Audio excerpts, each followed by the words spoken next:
Dopo le manifestazioni del 6 marzo, i forconi hanno occupato con i loro rappresentanti il Palazzo del Parlamento siciliano a Palermo. Sono ancora lì che aspettano risposte, mentre fuori 500 forconi presidiano il portone principale e circondano il Palazzo del Parlamento siciliano.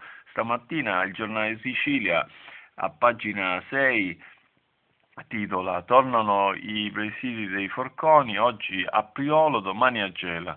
Mercoledì prossimo i forconi incontreranno il governatore Raffaele Lombardo, un altro incontro a Roma dai rappresentanti istituzionali sul federalismo fiscale.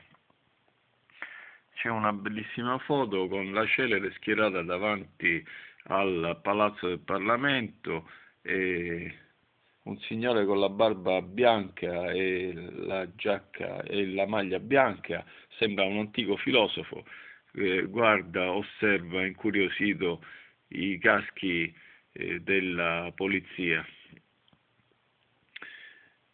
Sembra proprio di una scena di migliaia di anni fa, quando il filosofo osservava quegli elmi dei greci che arrivavano col loro carico di armi e di guerra di fronte a una Sicilia che rappresentava per loro l'Occidente, che rappresentava per loro l'America.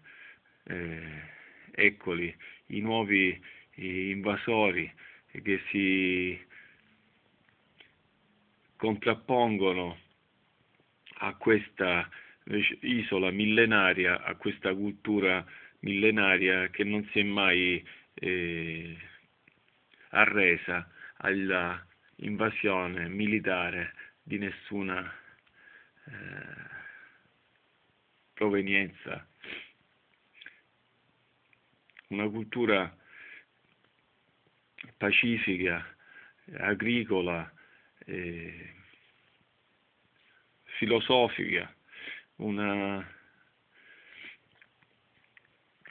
vita costruita sulla coabitazione con questa natura bellissima e invincibile, con la madre natura. Eccola rappresentata da questo signore